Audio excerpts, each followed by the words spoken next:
Yo les gars, c'est Zanolo, bienvenue dans Planète LOL.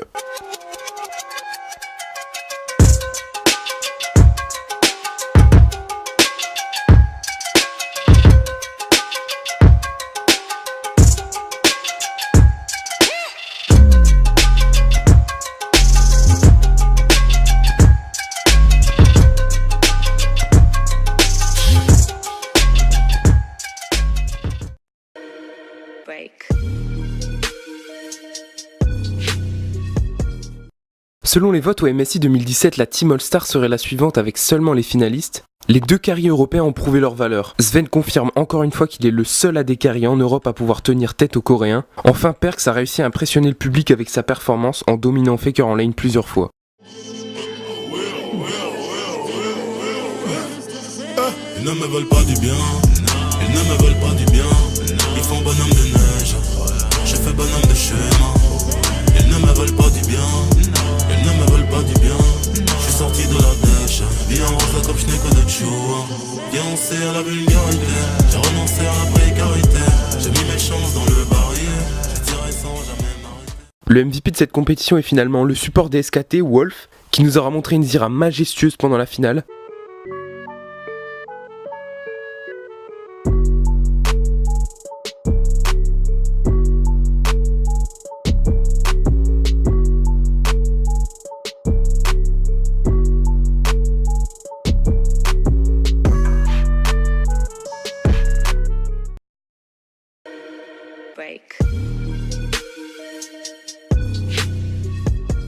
Si vous aimez les ninjas et que vous aimez aussi les pyjamas, vous allez être très content puisque c'est le retour des NiP en LCS. On se souvient il y a quelques années lors de la première saison des LCS de leur participation avec dans leur équipe des joueurs comme Bjergsen, Deficio et Svenskeren. Oui, donc en fait les spots des équipes montantes des Challenger Series, Fnatic Academy et Misfit Academy a été racheté respectivement par NiP et Mysterious Monkey qui vont faire apparition en LCS. On va voir un petit peu leur roster. Donc pour NiP, on a une équipe très bizarre je trouve. Donc on retrouve Profit au top qui était encore récemment le sub top laner des SKT. On a en jungle Shook, un jungler pas trop mauvais sur la scène européenne. En mid lane un autre coréen, Nagne, qui a anciennement joué pour KT Rolster. Et une bot lane, on peut se poser pas mal de questions avec EQ qui était chez Rocat l'ancien split et Spratel. On va voir mais ça annonce pas du lourd quoi hein. Je vois très mal cette équipe performer, avec en plus des problèmes de communication avec les Coréens, ça va être très dur pour les NiP. Et en coach, le retour de Nico The Pico, El Famoso Christophe Willem des League of Legends. On retrouve plus aucun joueur de Fnatic Academy, même pas le coach. Heureusement pour Nisqy, il a trouvé sa place en Amérique du Nord, chez Envious, bon chance à lui.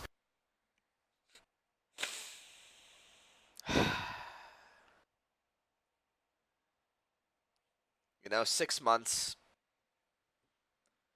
Six months of our careers, man. Like, I've been doing Challenger. I've been doing Challenger for like 3 years, man.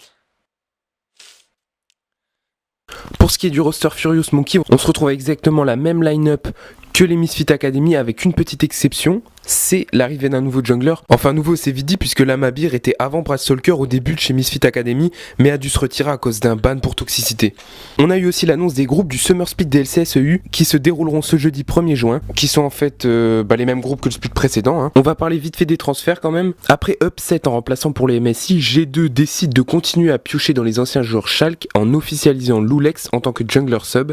The fact that in the first week of LCS we're going to be playing with 2 subs to replace only for that first week our 2 Korean players, Expect and Trick. The main reasons behind this decision are, you know, the players haven't been able to see their families ever since the beginning of the season, and our subs are going to be Sendo in the top lane, which comes from the G2 Vodafone team, fantastic guy, super skilled, and then in the jungle Lulex, everyone knows Lulex, French guy. I think they're great people and I think we're gonna be able to get it. Une belle opportunité pour Max Clore, le jungler de Rocat sur l'ancien split qui rejoint Misfit. Les problèmes de communication avec Kakao ne lui permettaient apparemment pas de montrer son plein potentiel. Il a donc été remercié en espérant que ce choix soit bénéfique pour Misfit. Brad Stalker était le seul joueur qui ne restait pas chez Misfit Academy, mais il a quand même retrouvé une place chez Rocat. C'est un joueur que j'aime beaucoup parce qu'il est de la team Rengar, mais aussi parce qu'il est jeune et qu'il a beaucoup de potentiel. Il a montré un très bon niveau de jeu pendant les relégations avec Misfit Academy. Je pense que les débuts vont être durs quand même pour O4, mais à voir par la suite. Pour Vitality, l'arrivée de Vander en support devrait sur le papier régler pas mal de soucis, parce qu'on sait qu'ils en avaient des soucis pendant le Spring Split. Et en plus l'arrivée de Yamato Kano en tant que coach, on se retrouve avec plus aucun coréen chez Vitality. À ce qui paraît, Red Bull donne des ailes, ça doit pas être totalement faux vu ce que Cassing s'est permis de pique pendant leur première game de Challenger Series Qualifier. Il a décidé de porter la game sur son dos avec une grosse luxe support directement inspirée des mecs les plus relous de solo queue qui ont la flemme de sup. Shoot, balle dans la tête, shoot, balle dans la tête, shoot, balle dans la tête, shoot, balle dans la tête, shoot, balle dans la tête, shoot, balle dans la tête, shoot, balle dans la tête, shoot, balle dans la tête.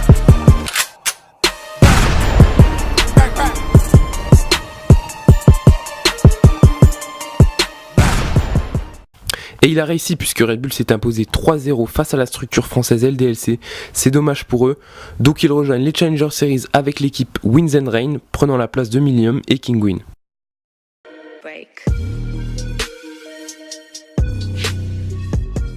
Ils font la renommée des puissantes équipes coréennes. Vous vous êtes peut-être déjà demandé d'où viennent les coachs des équipes LCK. Et si c'est pas le cas, moi oui. Et j'ai eu ma réponse avec un article sur Liquid Legends. Je vous mettrai le lien dans la description si ça vous intéresse un peu plus. À ma grande surprise, la plupart d'entre eux ne sont pas des anciens joueurs de League of Legends. Donc pour contredire un peu le point de vue de Corby et de Drijoka qui ont déjà parlé de cette question dans le tribunal de l'e-sport, est-ce qu'un coach d'une équipe pro sérieuse doit forcément avoir été auparavant joueur? La plupart sont des joueurs, oui, mais pas forcément de League of Legends, contrairement en Europe, où les coachs anciennement joueurs viennent de League of Legends. À ma connaissance, il n'y en a pas de StarCraft ou des autres jeux. Aujourd'hui, je tenais juste à dire qu'on n'a pas niqué le Twitch Game, mais on l'a rassemblé. Passez tous une très bonne soirée et on se retrouve très vite.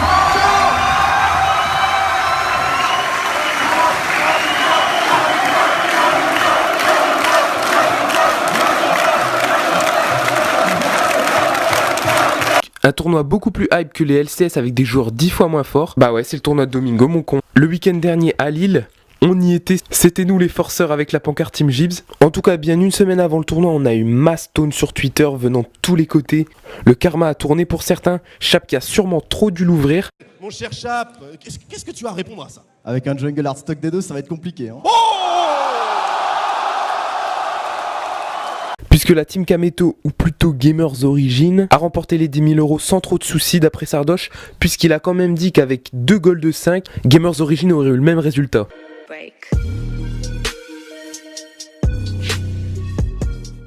Certaines personnes se posent vraiment les bonnes questions.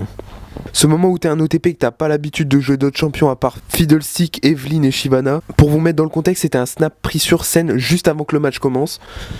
Narcus s'en bat vraiment bien les couilles. Hein. On a retrouvé un main hiverne, il va vraiment pas bien le pauvre. On l'appelle le bâton humain mais c'est pas par rapport à Fiddlestick. Déjà à son actif plusieurs films pornographiques à succès, et toi ? Voilà, c'est tout pour ce premier épisode de Planète LOL, j'espère qu'il vous a plu. N'hésitez pas à me dire ce que vous avez aimé, ce que vous aimeriez bien voir la prochaine fois, ce que je peux améliorer. J'attends vos feedbacks. Vous pouvez aussi vous abonner et liker la vidéo, ça m'aiderait beaucoup.